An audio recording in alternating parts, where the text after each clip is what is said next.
E aí, para a gente perto de encerrar agora, pegando a palavra de Paulo, versículo 8 do capítulo 15, ele diz o seguinte: e por derradeiro a todos apareceu também a mim como um abortivo.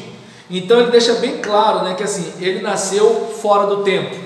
Ele não é daquele cara, né, que por exemplo veio como os outros, é aquele cara que nasceu meio que a violência, inesperado, né? Ele, por exemplo, está indo para perseguir os cristãos e de repente se converte, né? Então a gente percebe que assim, ele é aquele cara, né, que não teve aquela caminhada toda dos demais.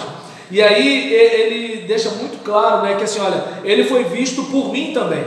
E ele mostra até uma certa humildade, como assim, quem sou eu para Jesus aparecer para mim? Mas apareceu, né? E é interessante isso, né, que a gente vê no caso de Paulo, né, o fato de ele olhar para fora e ver o seguinte: olha, apesar de eu ser um filho abortivo, eu não nasci como os outros, eu nasci, de repente, abruptamente, do nada, né? E apesar disso tudo, né, Deus tem trabalhado na minha vida e eu posso contar para vocês que eu tive esse privilégio, apesar de não merecê-lo, né? Então a gente verifica, né, que assim, a partir da questão de Paulo, a própria eleição divina, né? O fato de ele ser alguém, né, que foi chamado apóstolo mesmo sem merecer, foi chamado a apóstolo pegando a palavra inclusive dos profetas, né, do desde o ventre, né? É aquele caso interessante, né, que assim, por exemplo,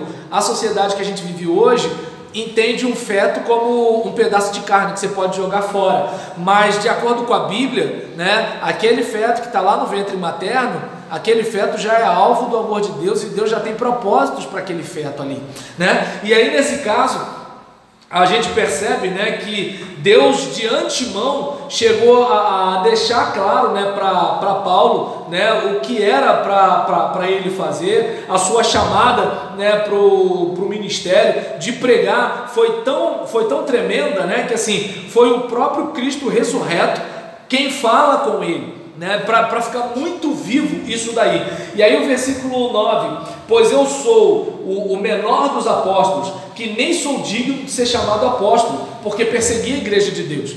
Então tinha os 12, e tem Paulo, né? Tem gente que discute que Paulo entrou no lugar de Matias, porque Matias não era legítimo no lugar de Judas. Eu prefiro não entrar nesse caminho, mas o que a gente percebe é que assim, tem os 12, né, que foi quem Jesus chamou. E Jesus não chamou ninguém enganado, ele sabia quem era Judas, mas chamou a si mesmo, né? A gente não, a gente só quer os bonzinhos na igreja, né? A gente só quer gente que cabe na nossa forma. Jesus anda com Judas até o final. Judas que se perdeu porque quis se perder, né? E aí nesse caso, a gente, por exemplo, claro, vai ter aquele que vai dizer que Deus fabricou Judas só para isso, mas aí é questão de Deus participar, mas aí é outro assunto. Então, nesse caso aqui, a gente, por exemplo, vai reparar, né, que ele deixa muito claro: olha, eu sou o menor, eu sou o menor, eu não sou como Pedro, Tiago e João, eu sou o menor. E eu olho, eu acho isso fantástico, né, a importância da humildade. Tem gente que acha que assim, para ser humilde você tem que ser alguém que não tem dinheiro, que não tem conhecimento, que não tem nada. Eu não penso assim, porque eu conheço muito pobre metido a besta. Eu conheço gente que não estudou nada e acha que sabe tudo. Mas agora a questão para mim da humildade é inteligência. Quando você é humilde, você dá a chance das outras pessoas ensinarem algo para você. Quando você é arrogante, ninguém vai querer gastar tempo com você. E às vezes você nem sabe, mas a pessoa, ela fala assim: não, fulano vai me corrigir, fulano vai não sei o que lá, quem sou eu para falar alguma coisa para fulano? E às vezes você sabe mais do que fulano aquilo ali. Então eu entendo que quando você é humilde, você tem chance de aprender. Você pode até saber mais que a pessoa, mas de repente você vai ver uma percepção que você não tinha, né? Então, por exemplo, esse período agora de pandemia, o que teve de pastor velho, que teve que ouvir e aprender com um adolescente como manusear um celular, não está no gibi. Os que tiveram humildade, porque o que não teve ficou lascado aí nessa pandemia. Então eu não sei se dá para perceber, né, a importância da humildade. E ele deixa muito claro: por que eu sou o menor? Porque eu persegui a igreja de Deus, eu ataquei, eu fiz mal, eu agredi, eu prendi, Estevão morreu. Então eu não sei se dá para perceber, eu não mereço. É uma pena que a gente acha que as pessoas que não merecem são as que bebem cachaça, as que fumam maconha, as que traem a mulher e as que dão tiro nos outros, como se só isso fosse pecado diante do Deus Santo, né? Como se o crente que nasceu na igreja, mas era um crente nominal, né? Como se os invejosos, os manipuladores, os orgulhosos, os arrogantes, como se essas pessoas não ofendessem a santidade de Deus, né? Então a gente percebe que Paulo, por exemplo, eu entendo que merecimento existe no nosso dia a dia. Você juntou dinheiro, você acumulou bem. Você, por exemplo, cuidou da saúde, você tem um corpo legal. Você, por exemplo, gastou tempo na criação dos seus filhos amam e honram você. Nessa praia eu vejo o merecimento com a maior tranquilidade. Agora, no que se refere a Deus, o Deus santo e perfeito, o que a gente merece, né? O próprio salmista fala, o que eu posso dar para Deus pelos benefícios que Ele tem me dado, né? Então aí que está a questão. Tem gente que mistura as coisas. Tem gente que acha que merece algo de Deus porque jejua, porque ora, porque lê a Bíblia, que vai para o culto. E tem gente que acha que assim, isso está acontecendo comigo, não tem nada a ver com o meu merecimento, porque isso foi Deus que fez. Espera aí, vamos olhar um pouquinho, como diz Deus no livro de Ageu, considerai o vosso passado, vê bem o que você tem construído dia a dia, para olhar e assim, que nem Moisés chega para Arão e fala assim, Arão, que bagunça é essa aí? O povo trouxe o ouro aí, surgiu esse bezerro. Cachorro, que surgiu o bezerro? O pessoal trouxe, construíram, fundiram e o troço ficou pronto. Mas quando ele fala surgiu, a gente, tira a nossa responsabilidade. Percebe como é que o ser humano é? Então, Paulo, ele deixa muito claro, sou o menor dos apóstolos, persegui a igreja de Deus, eu não merecia estar aqui. Aí é que está a questão. E aí no versículo 10 ele deixa muito claro, mas pela graça de Deus sou o que sou, e a sua graça para comigo não foi vã, antes trabalhei muito mais do que todos, todavia não eu, mas a graça de Deus está comigo. Então, mastigando aqui, eu percebo uma coisa seguinte, olha, pela graça de Deus sou o que sou. Eu lembro de uma vez, estou eu passeando com a Gisélia, né, na praça do Bilac, que é a zona sul lá de Olavo Bilac, né? Aí estou eu passeando, aí de repente eu e Gisélia andando, eu escuto assim, Romelan, safado! Gisélia arregalou o olho, olhou para minha cara, falei, calma, Gisélia. Aí quando eu olhei, era um colega meu da época do colégio, quando eu tinha coisa dos meus 19 anos, eu falei, Gisélia, colega do colégio, calma, respira, né? Depois eu falei com ele, cara, minha esposa ficou assustada comigo depois do que você falou, né? E aí nesse caso, a gente brincando, né?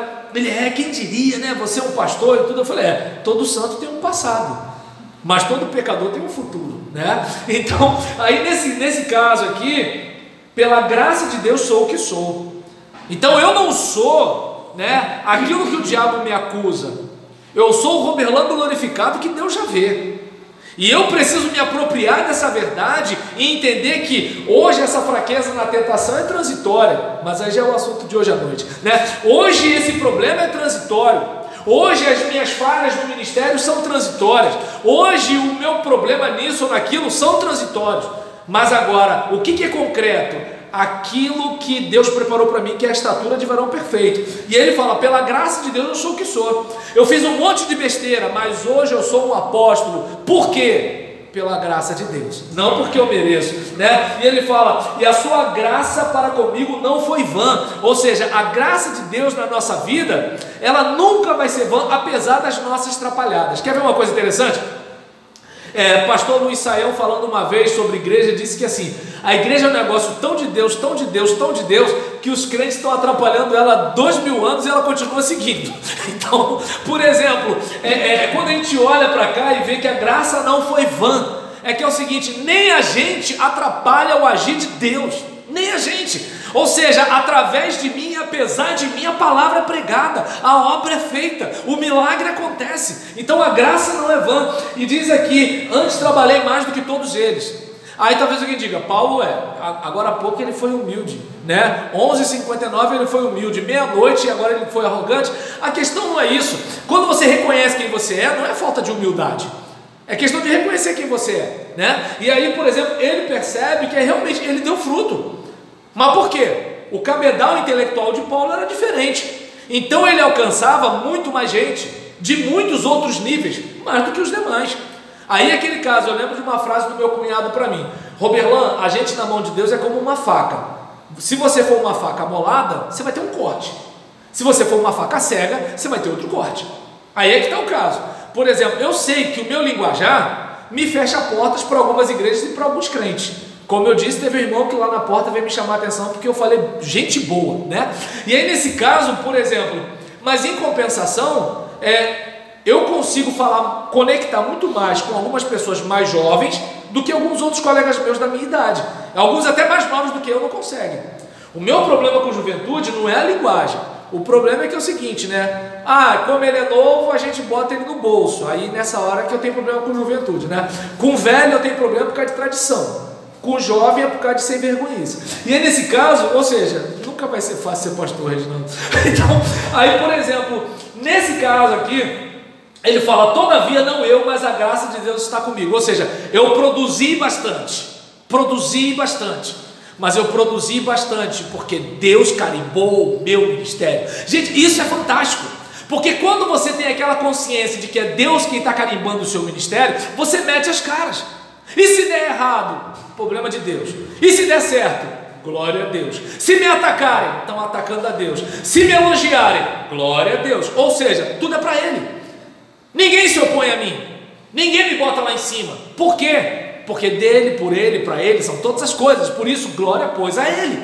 Entende? Se eu estou na vontade de Deus, você não me resiste. Se resiste a Ele. E eu não tenho nada a ver com isso. Eu vou seguir minha vida e você depois paga a fatura. Eu não estou nem aí. E se eu também estou na vontade de Deus, você... pastor Roberlan é uma bênção. Sou bênção por causa dele. Quer saber quem eu sou? Conversa com a irmã Gisélia. Entendeu? Então, fechando, né, o versículo 11. Então, ou sejam eles, ou seja eu, ou seja eles, assim pregamos e assim crestes. E aí a gente percebe aqui que Paulo está deixando muito claro, né, que assim, olha, a ressurreição, ela é bíblica, ou seja, escriturística, porque ela é fundamentada nas escrituras. A ressurreição, ela é histórica, porque eu tenho nomes e endereços de pessoas que viram, conversaram com Jesus ressurreto, né? E a ressurreição é algo que eu posso afirmar, eu que sou o pregador de vocês, eu que sou o pastor de vocês, eu que sou o plantador da igreja, eu que sou o cara em que vocês confiam, eu posso dizer isso para vocês. E eu quero deixar claro que assim, quem sou eu? Eu sou esse cara imperfeito, eu sou esse cara cheio de defeitos, mas também eu sou um cara produtivo. E o que acontece, né, que faz com que eu seja assim? Eu tenho pecados e tenho limitações, mas a graça de Deus se manifesta apesar dos meus pecados e acima das minhas limitações. E diante disso tudo, seja com as minhas limitações ou não, seja através da minha pregação ou dos outros apóstolos, uma coisa é certa: esse é o Evangelho. Se vocês creem assim, bem. Se vocês não creem assim, só lamento, mas assim, para o céu vocês não vão e salvação vocês não têm.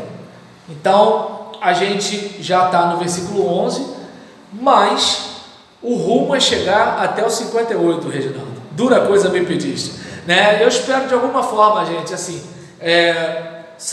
cada versículo aqui gera um negócio para meia hora, uma hora, né? Então, assim, eu estou me esforçando, mas assim, eu espero que de alguma forma a gente possa estar pensando, né, tanto na importância da ressurreição, quanto na nossa pequenez, né, na nossa limitação, na nossa dificuldade, e que Deus não foi pego de surpresa com a nossa imperfeição. Deus sabia que nós íamos falhar, mas Ele nos chamou a si mesmo. E é isso que me deixa apaixonado por Deus, né? Porque assim, Ele não esperou a gente ser perfeito. Ele não esperou a Cibe Vila Paulina ser perfeita. Ele não esperou, né, o Reginaldo ser perfeito para estar conduzindo a igreja nesse momento. Ele não esperou nada disso. Ele, pela sua graça, vai trabalhando na nossa vida, enquanto a gente vai trabalhando na obra dele. Amém? Então, podemos orar para encerrar? Então, beleza. Oremos. Querido Deus, muito obrigado pela nossa vida. Muito obrigado pelo nosso ministério. Muito obrigado pela nossa salvação. Agora eu te peço, Senhor, que Tu estejas trabalhando em nossos corações, que Tu estejas, ó Deus, fazendo a Tua obra através de nós e apesar de nós. Agora nós te pedimos, ó Deus, que Tu nos leves em paz e que Tu nos guardes de todo mal. E, ó Deus, que a esperança da nossa ressurreição, apesar de ser uma esperança contra a ciência, apesar de ser uma esperança contra os fatos, apesar de ser uma esperança contra a morte, mas que a gente possa ainda estar com essa esperança que não confunde em nossos corações. É para a Tua glória que nós assim oramos, na força do Teu Espírito e em nome de Jesus. Amém? Então é isso aí, meus irmãos. Bom dia, gente boa, para aqueles que eu vejo de noite, até a noite, aqueles que eu não vejo, até quarta-feira ou até semana que vem.